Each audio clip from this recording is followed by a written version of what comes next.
सरला जी के पास बहू स्वाति अपने बच्चे को देखते हुए कहती है, मम्मी जी, आप बाबू को संभाल लोगी? यदि आप कहें तो मैं न जाऊं। तब सरला जी कहती हैं, अरे स्वाति, कैसी बात कर रही है? मैं बाबू का अच्छे से ख्याल रखूंगी। अभी बाहर ठंड है, इसीलिए अपने बाबू को नहीं भेज रही हूँ तेरे साथ। और तू बिल्कुल फिक्र ना कर, आराम से जाओ। यहाँ मैं और तेरे बाबा हैं, सब देख लेंगे। फिर थोड़ी देर बाद गाड़ी की आवाज आती है और सुमित भी आ जाता है। सुमित कहता है, जल्दी करो स्वाति, हम लेट हो रहे हैं। सुमित के इतना कहते ही वह सरला के पास बाबू की दूध वाली बोतल, कपड़े और उसकी जरूरी चीजें सब रख दी हैं। तो सरला जी प्यार से सिर पर हाथ फेरते हुए कहती हैं, अरे स्वाति, मैं सब कर लूंगी। मुझे भी सब पता है कैसे बाबू का ध्यान रखना है। हाँ हाँ मम्मी जी, मैं जानती हूँ। आपको अभी की कम से कम परेशानी हो। यह कहकर पैर छूकर बाहर निकल जाती है। फिर थोड़ी देर बाद ननद नेहा आती है और पूछती है, अरे मम्मी, आप बाबू को संभाल रही हैं, भाभी कहाँ है?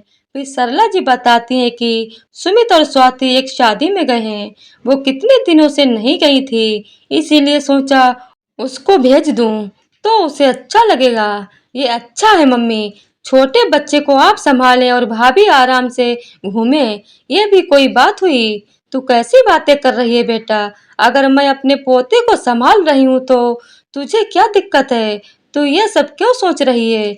तुझे तो खुश होकर बाबू को मेरे साथ संभालना चाहिए। और तो ये बातें करने बैठ गई। और सुना, क्या हालचाल है?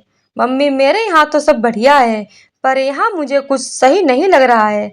आप भाभी को बहुत ज्यादा ही छूट दे रही हो। देखना, एक दिन सर पर नाचेंगी। अरे तू कैसी बहकी बहकी बातें कर रही है? स्वाति शादी में गई है ना कि कहीं घूमने, और वह शादी के बाद कहीं घूमने तक नहीं जा पाई। अब मैं भी उस पर पाबंदी रखूं? अगर तेरी सास तेरे साथ भी ऐसा करे तो तुझे अच्छा लगेगा? और 2 दिन की ही बात है, मैं संभाल लूंगी बाबू को। थोड़ी देर बाद एक फोन आता है तो वे सुनार से बात करती है। कहती है, हाँ हाँ भैया, सेट तैयार हो तो भिजवा दीजिए। इतना सुनते ही फिर बेटी पूछती है, मम्मी क्या मंगा रही हो? तब उसकी माँ कहती है, मैंने एक गले का सेट बनवाया है, उसी की बात चल रही थी और वो सुनार आज दे जाएगा। अच्छा मम्मी, किसके लिए हार बनवाया है? नेहा पूछती है। तब वो कहती है कि मैंने अपनी बेटी के लिए बनवाया। तो नेहा चहक कर कहती है कि मम्मी, मेरे लिए अभी क्यों? आपने मेरे जन्मदिन पर डायमंड की रिंग दी थी, तो अभी क्यों? तब सरला जी कहती, अरे तेरे लिए नहीं, स्वाति की मैरिज एनिवर्सरी आ रही है तो सोचा उसके लिए पहले से बनवा लूं।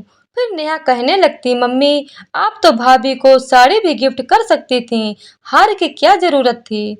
तब सरला जी कहती हैं, नेहा, मैं साड़ी दे सकती थी, पर पहली मैरिज एनिवर्सरी है और तुझे डायमंड रिंग दे सकती हूँ, तो बहू को क्यों नहीं? बहू भी मेरे लिए बेटी ही है। अगर मैं उसकी खुशियों का ख्याल नहीं रखूंगी तो कौन रखेगा? इस तरह नेहा को समझ आ रहा था भाभी के लिए मम्मी का अटैचमेंट बढ़ रहा है। तब वह तुनक कर कहती है कि अब तो मम्मी भाभी ही आपके लिए प्यारी हो गई हैं, जो उसके लिए इतना सोच रही हो। बेटी की जगह भी ले ली, आखिर हो भी क्यों ना, आखिर बहू सेवा जो करती है। तब सरला जी डांटते हुए कहती हैं, अब बहुत हुआ नेहा, अब मैं स्वाति के खिलाफ एक शब्द न सुनूंगी। फिर सवाल जवाब में करते हुए कहती है, मम्मी बहुत सर पे चढ़ाओ, फिर कुछ बुराइयां न बताना। फिर क्या था? सरला जी ने पूछा, तू आखिर क्या चाहती है?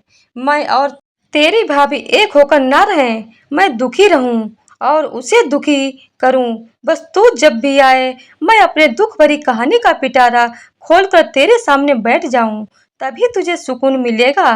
तू नहीं चाहती क्या तेरी माँ और भाभी खुश रहे? क्या तेरे साथ भी ऐसा ही तेरी ननद करती है, तेरी सास को भड़काती है? नहीं माँ, मेरे साथ ऐसा नहीं होता।